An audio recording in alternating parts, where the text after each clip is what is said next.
Hello ladies and gentlemen, my name is ManTheMaker and welcome to a brand new Let's Play series for Star Traders Frontiers.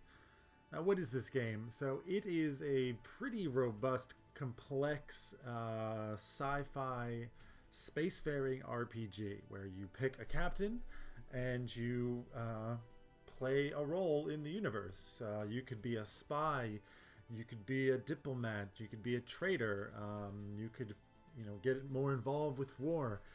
There are all different factions in the universe.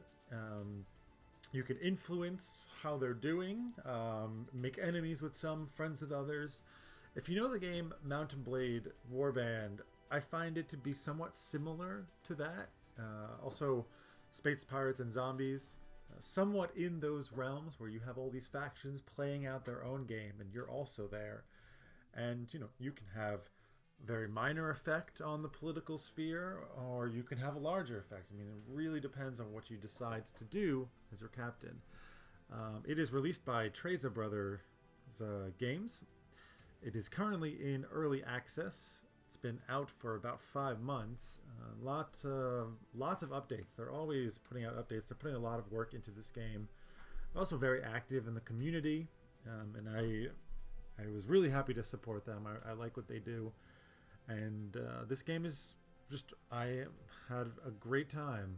I've had a great time playing it, and I'm going to share that with you. So we're just going to dive in and give it a shot. I will be playing a new captain. So when you start the game, you can create a template or pick one of the pre-made ones. The Corsair, the Nomad, the Tracker, and the Traveler all come with the game. They specializing in being a pirate, being an explorer, being a bounty hunter, and being a smuggler. Now these are different jobs that you get within the game: pirate, explorer, bounty hunter, and smuggler. And you can become those things at a later date as well. So your main character, the captain, can get 3, as can each of the officers, can get 3 different jobs, and you level them up as you level up in the game. So you're not stuck to what you choose here. I've made a character already. I made a spy in my first playthrough, and I'm probably going to play basically the same character. I will go into the new template and kind of show you how the character builder works. In this, you have 5 different categories: experience, ship, contacts, attributes, and skills. And the way that these are listed from A to E is how much value you're putting into them as you start off. So the one on the top gets the most benefits, and the one on the bottom has the smallest amount. And so you can kind of decide, do I want my character to start off really experienced with a great ship but have low starting skills and low attributes, or vice versa? I have found, just from reading, that first of all, having attributes as 1 or 2 is probably one of the better choices in the game, because this is the one thing that you can't really improve in the game. Your skills can go up, you get more contacts, you can buy a better ship, and you just get experience from playing the game. But the attributes are pretty much stuck, so I'm going to put them as number 1. Then next up, I will probably have the skills at number 2. So I can show you more about the skills in the game. But for now, I'll just let you know that I'll put that up there, and when I go to add the points, then we'll take a deeper look into that. Experience is okay. What I'm going to do is just leave it there. I don't really need it, but I don't really need either of these two either. So I'm actually going to have my contacts as the next one and ship as the last one. And I will explain that now. Contacts is basically your quest givers. They're also the way that you interact with the different factions in the game. Starting off, you have 2. Sometimes it'll get a bonus to their rewards, basically, if this is higher up. But I'm perfectly happy with 2 contacts. Ship lets you pick your ship. Pretty self-explanatory. And I'll go into my decision-making with those when I come to them. So we're going to start with attributes. These are the 6 base attributes. We've got strength, quickness, fortitude for the physical, charisma, wisdom, and resilience for the mental. I guess I'll take this time to kind of give you an idea of what I plan on doing with this character. He is going to be a spy again. I had mentioned that I was going to play a similar character to my last created class, and we are going to avoid combat. At least in the early game, we are just really not going to try getting involved in it. It can be very difficult. There's a lot of negative effects, expensive things, expensive in time and money, both of which can be rather difficult to come by in the harder difficulties.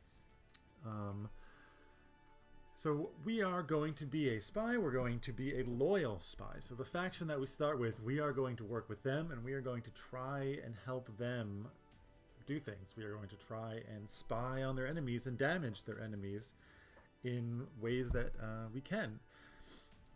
I'm not super experienced in that part of the game and how to manipulate the different factions, but it's going to be a learning experience and still going to have fun. So with that in mind, we are not going to need strength at all. I'm not going to use my captain as a combat machine. In the game, there are 2 different forms of combat. You've got ship-to-ship combat, and you've got hand-to-hand combat. Strength obviously affects hand-to-hand, and we're just not going to have him involved in that. Quickness also helps that, but also affects a couple important things we're going to be doing, in particular spying. It does affect spying. We're going to raise it up to at least a 20. Fortitude as well helps you have higher hit points and resistance to damage. Again, he's not going to be fighting, but it's still really important. I believe it gives you less chance to die if you are killed, with quotes, in any kind of fighting. You'll have a chance to come back from it. So we're going to raise that to at least a 20. The mental attributes is where we're going to focus. So I don't think I can get them all up. I'm going to try. Yeah, I cannot. Charisma is exactly what it sounds like. Wisdom gives you that kind of mental agility to different situations. And resilience is that mental toughness. Now, I don't know exactly, I don't remember exactly what they all affect, but I know for what we are planning to do, they're all very, very good. They're all going to come in handy to have them really high. So I'm going to plan on having them as high as I can, maybe dropping them each down to 27, and we can even get one up to 8. So we'll boost that wisdom up to 28. And so I think I'm going to stick with that. We have very high attributes, and like I said, it's pretty complex, and there's a lot of interactions with all of the different skills in the game. And I frankly just can't remember all of it, but I do know that generally the mental attributes is what we want, and then these 2 are also beneficial just in general for a lot of different things. So that will be our attributes. Next, we're going to go into our skills. Here we have 2 categories: combat skills and personnel skills. Again, since we're not going to be focusing on combat, we are going to be able to ignore most of these and going to want to put our points more into personnel. I think stealth does increase the effectiveness of spy talents, and tactics is just useful in general. Like, these aren't only in combat that they come in, so these ones affect things outside of the game. As we are going to be spying, we are definitely going to raise our stealth up. On the personal skills, you've got Doctor, Command, Negotiate, Intimidate, and Explore. All of these skills get checked when you try and do certain actions and when certain random events happen. There's constantly random events going on when you're flying around. That can be very, very damaging and very expensive, actually. So we are going to want certain things that will help with that. So Command, I found, helps out with a lot of checks while you're just flying around. And it's also a little bit difficult to increase. You can have a commander job, but if you don't pick that, and if your officers don't have that, then you're really not going to have a lot of command. So I like to put a couple of points into that. Negotiate helps you just increase your rewards and gives bonuses to diplomat, smuggler, and merchant. And I think we are going to be going possibly into diplomat or merchant as we level up. So I'm going to put some points into that. Intimidate is also good because you get a lot of checks for that in the game, but I think I'm going to leave that out. Explore you use when you're exploring planets, which is probably not something we're going to be doing, at least for some time.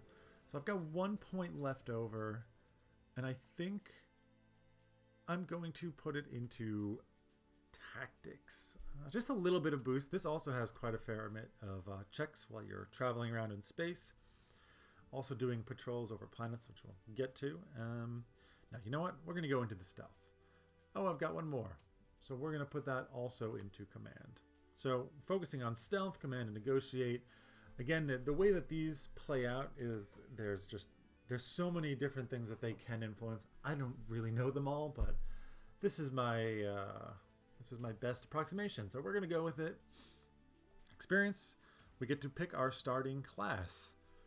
They have a number of options. You can start as a bounty hunter, an explorer, a merchant, a military officer, a pirate, a smuggler, a spy, and a zealot. As I mentioned previously, we are going to start as a spy. So we start at level 3. Our officers will be level 2, and our crew will be level 1. Your officers and crew and your main character all level up as you do things throughout the game. So this will all be increasing as you get into, well, we won't be getting into fights, but as you do missions, as you encounter various different things, there's a lot of ways that you gain experience. So yeah, we will be the spy. You can see here our starting skills are electronics, stealth, and pistols. So we do just get a bonus to those. You know, we put points into stealth, but it's going to be even higher. We also get certain traits, which we will look at. For our contacts, like I said, this is where you get your quest givers.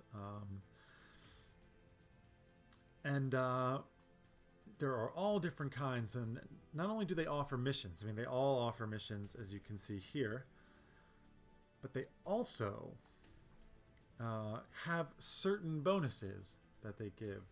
Like, for example, the smuggler, you can sell, I think, rare trade goods, or he can sell you, I think you buy rare trade goods. He also can give you access to the black market. He'll buy intel. The merchant gives you access to upgrading your trade permits, buying rare goods.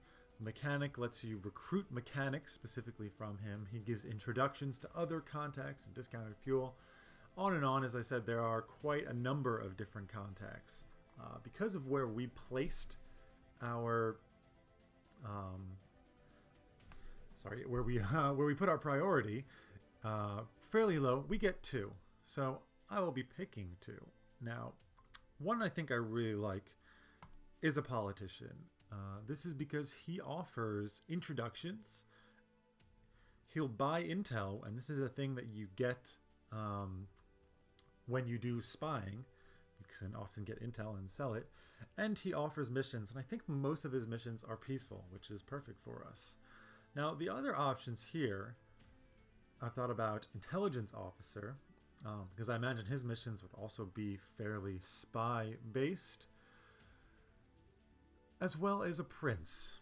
I like the prince because he has the trade permits, which we will be doing a lot of trading because it's pretty much necessary to be able to survive, I think, is as you fly around, you buy and sell goods. You can also increase your faction rank, which I find very useful. And he also has introductions. So he can be very, very useful for a number of different ways. And I think I'm more interested in that because the military gear, not super concerned with. So I'll probably pick the prince as my second one. Yeah, he does give me trade permits and faction rank, which the politician does not. We'll have introductions, but yeah, we'll probably start with the politician because, like I said, I know that he gives relatively peaceful missions. Yeah, so we will start with that. Last but not least, you can pick your ship. There again is a fair variety of what you can start with. We start with only a small amount of cash. Does it tell you here? It does not. I think we start with 160,000. So, starting at the bottom, you can only get the Juror class, the cheapest ship in the game. There are a number of others: the Scout Cutter, Paladin Cruiser, Frontier Liner, it's a cargo ship. Same thing with the Galactic Freighter. These Fidelis Cutter, Guardian Interceptor are just bigger combat ships. On and on, you get to the biggest merchant ship and the biggest battleship, or fighting ship, in the cruiser. We are going to start all the way on the other end with a Juror class. We're pretty small. We're not very fight oriented, which is fine for us. We want to just really be able to get around, to kind of sneak around.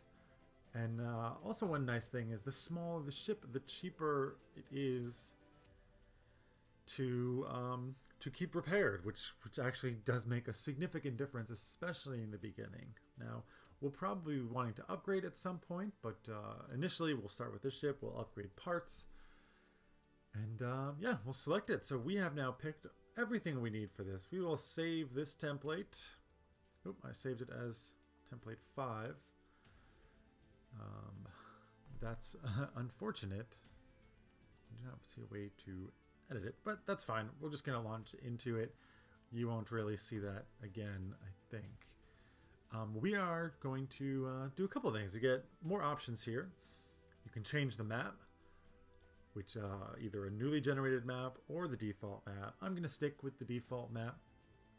You can also choose the faction that you want to start with. So there are a bunch of other factions in two kind of groups. One is the more feudal, familial structures.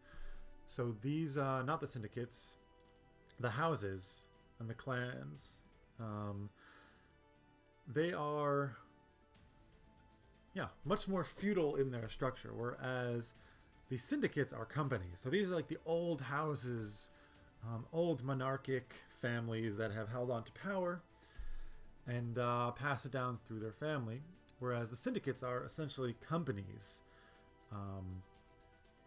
And they are much more merit-based. And this is what we will be going with. Now, each of them get different bonuses depending on what you pick. So you can see they have zone bonuses, +3 economy, +3 starports. They'll have bigger starports, bigger ships that you can buy, bigger upgrades that you can get, a better, stronger, more robust economy that you can benefit with. These guys get +8 economy for these specific worlds. There are zones on each planet. So really, really good. You can probably make quite a bit of money, as they are known as the Industrious House. There's the trade one. So again, high economy, high government. I don't remember exactly what all of these do and their exact numbers, but I do know we are going to go with Syndicate Reichardt. Known as the most universally political syndicate, the Reichardt group attempts to keep the peace while still coming out on top. Reichardt is known for using spycraft. Perfect. In this galactic map, Syndicate Reichardt controls 3 quadrants and 37 landing zones across 32 systems. We get a bonus to spice and we get a bonus to government. And I actually, I don't know entirely what they do. Each planet has a long list of attributes, basically. Spice, government, economy, starport, military. I think there's one more, perhaps not. No, I guess that's all it. And we get a bonus to spice and to government. Really, I'm going with them because they're the spy faction and we are the spies. So I'm going to set that. I'm sure it's going to be fine. We are going to put the difficulty up to at least hard. I'm still considering going up even a little bit higher. Basically, from hard on up, there is permadeath. With higher chance that if you die in the game, that you will make a roll and be able to survive a fatality. But I think I'm going to go with hard. I'm still pretty new into the game. As we do more of these, as I play further with this character, or if I die, I will be restarting and trying different character builds. I probably will be increasing the difficulty. So I'm going to start with hard right now. I will manually assign talents. I just can't help it. It's basically when you get into the game, your whole crew has talents, and I'm going to pick what they are. It does take a little bit of time, but I think it's definitely worth it. So we are going to be a man. We're going to be this guy. He's a little dopey looking. There we go. Kind of dopey looking guy, and then shoot a nice suit with some straps on him. Sounds good. Sounds good to me. We are going to name this guy. Let's see. Captain Kortjohn, named after one of my good friends, a rather sneaky individual, if I might say so. And with that being done, we are going to launch into the game. It's going to build our world for us. And here we are. 1 year ago, I became a Star Trader captain. Step forward, Captain Kortjohn. From our cohort, you have been chosen to inherit your great-uncle's charter. I am willing. You have been selected for greatness. We know you will not disappoint. Indeed. I abandoned my life as a grav and took to the stars. I am the master of my ship. I answer to no one, except my officers and my crew. In the void, we live by the unique code of the Star Traders. We make our own way among the stars. We stay alive and take care of the ship, no matter what. The life of a spacer is a hard one, but my officers have my back, and together we face the void. Indeed. Orbiting Devamara. Captain, we've reached a stable orbital trajectory over Devamara. Should we engage the void engine? Let the engines rest. We need a minute for council. Officers, gather round. You all heard the message that I received at the starport today. A Rykard prince has requested that we transport a Zendu arbiter to the system. He's willing to pay handsomely, it seems. Speak your minds. It's a little tough on the voice there. Captain, the galaxy, the woman. Captain, the woman is an arbiter. She may be one of the most dangerous people in the galaxy, but also one of the most powerful. It also means she is of the Zendu bloodline, like the Templars. It is rare that a Star Trader captain is called on to help an arbiter. This Estelle Brockstrom could be a valuable ally. Thank you, Serena. I've said that working for a Zendu can be both a curse and a blessing.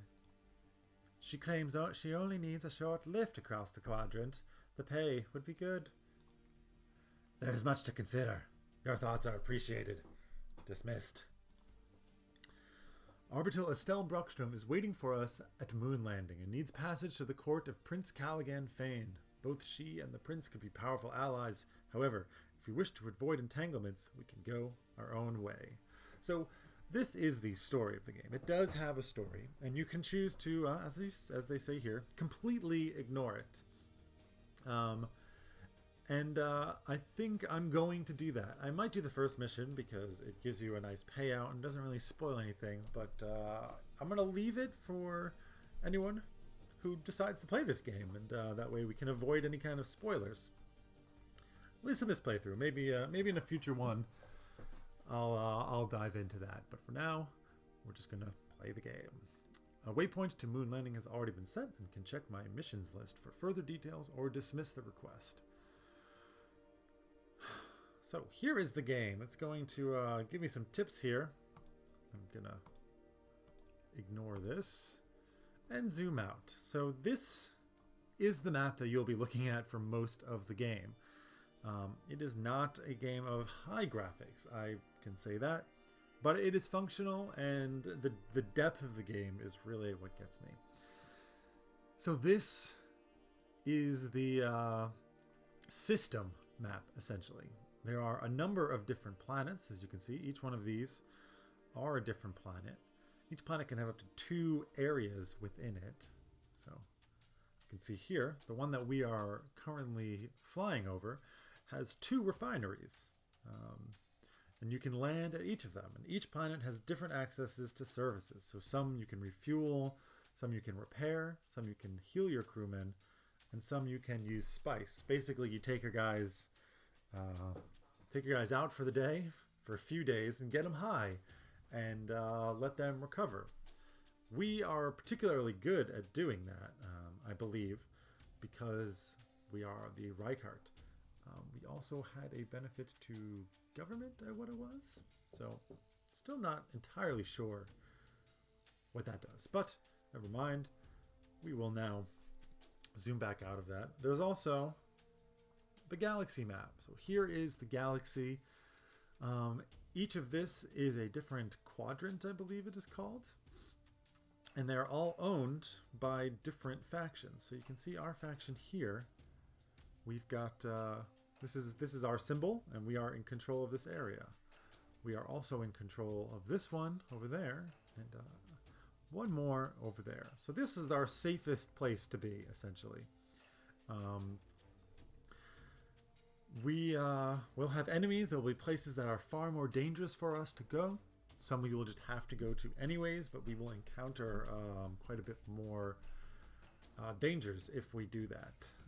So we're going to zoom out of this. And time to explore some menus. So I'm just going to kind of go from left to right on this. Just doing a quick overview without getting too far into it. I'll try and take care of things as they come. Here you can see our current missions. So we have the story mission right there. As you take on more missions, this is where you can look at them. You can set a waypoint or just choose to navigate immediately there. So that makes finding things a little bit easier because they don't have the names listed. I do wish that they did that. You have to actually mouse over it to see the name of each planet. So it can be a little bit difficult, but you do kind of tend to learn what your places are and where you like to go. Up next, you have our known contacts. So this is the one that we are doing the mission for. We're not going to worry about her. And these are the two contacts that we have started with. So this one guy, he is the politician. He is living on Reichardt Prime in the Dixier Maelstrom. Our politician there. We got different things: personal rep, Reichardt rep, and effective rep. As you do missions for them, their own personal rep will go up, as will your rep with them with the faction. They also have influence within their faction, so doing things for them makes them more influential, therefore allowing them being able to help you better. They also all have their own individual traits. So this guy hates the Thuloons, so we're going to have more missions against them. He is a traitor, so that's not great for us. And he's a negotiator. Now, both of these says he considers faction rep 50% less in effective rep and considers faction rep 10% more. Basically, this is the rep that you have that gives you access to different things. So you can ask of them to do different things. You have them increase your standing with the faction, for example, beyond just your reputation. You can go up in different ranks. You can buy trade passes, and you need to have a high enough rep with them to do that. Here is our prince. He's living in Xanthos City on Rubicon, also in the Dixier Maelstrom. Yeah, so he's in the same system, but different planet. He has 4 traits that are unknown, so we don't know his traits, but he's got connections to other contacts supporting these other guys, and we'll probably have missions that will benefit them through that. So we know our 2 contacts. We're going to want to go and interact with them pretty soon. This is going to be our primary way and means of survival in the beginning. But for now, let's just take a look. Here we've got our known rumors. We don't know any rumors, but this can kind of tell you some things of what's going on in the world. Some places might be particularly dangerous. There could be a radiation storm. All kinds of things you can find out there. I often have trouble kind of keeping track of all of that. And last, we have faction politics. There's a lot to get through in the start of this game. Here you can kind of see who your faction is involved with. So we have 10 rep only with them, and with everyone else, we are at 0. Now this is not going to stay that way for very long at all. And that's because as you get missions, other factions, you'll do missions against other factions, which will lower your rep with them. But also there are other things. So we have an alliance with the Kadar and a trade ban with the Tulun. Now this means that every time if we trade with them, then we get different negative impacts with the faction. I think even just trading within the Rykart, the Tulun will be upset with us each time we do that. So it's pretty clear that we are going to run poorly, run against these guys. But that's okay. They are against our faction, and as I said, we are going to try and support the Syndicate Rykart as best we can. I don't actually know about this winning stuff, but maybe we'll figure that out together in this game, or you guys can always let me know some of these things in the comments. So that's all we're going to look at from there. Next up, we have the Star Atlas. So this is just kind of lets you know all of the things that are within the zone or the quadrant that you currently exist in. So all of these are different planets, and then it has each zone. So it kind of gives you an overview who's in control of them. As you can see, we are in control of most, but this is the people that we don't like. Is that right? No, they're not here at all. So that's great. Yeah, you can use this to kind of be like, oh, okay, this is what they have available. As you visit them, you get an idea of what they sell. You can use this to plot out some trade routes that you may make to try and make money, because each place, everyone has certain demands and certain productions, and depending on what kind of planet and zone they are, they will want different things. So the next thing up is I already showed you the galactic map. We will probably not be jumping out of system, hopefully too early. You can consult with your officers, and that's basically just tips, which I probably didn't really want to click on, so I'm going to click to there. I'm going to skip going into the crew manifest because we're going to actually do something with that. And I actually think I'm going to call this episode here. We're getting fairly long, and I know I haven't yet actually started playing the game, but there's a lot to get through, and then things are going to kind of flow. It is a slow-paced game, you know, but it's just really deep and methodical, and we're just going to try and get out there. We're going to try and survive. We're going to try and spy. We're going to try and just be a successful Star Captain. We're going to try and stay alive. And I hope you join me for that. It's like I said, it's a really, really enjoyable game. It's also being actively developed. They're releasing new updates fairly frequently. I think like once a month or something. They have a nice update. And yeah, let me know what you think of this new series in the comments. If you have anything that you'd like to help me out with, like I said, my level of experience with this game is not very high. It's a very deep, complex game, and I just got really excited, and I wanted to just jump in and play it and share that with you. And hopefully we can learn some things together. Maybe I can teach you something. Maybe you can teach me. I'm going over this stuff fairly quickly, but as we interact with it, you know, we'll get into it a little bit deeper. And you know, if you like this new series, please give it a like. And if you like me, please subscribe. I am going to be putting out content for this, I believe daily, possibly every other day. We'll see how it works out with my schedule. And you can check out my other content as well. That would be greatly appreciated. And with that being said, my name is ManTheMaker. This is Star Traders Frontiers. Take care, everybody. Have a wonderful day.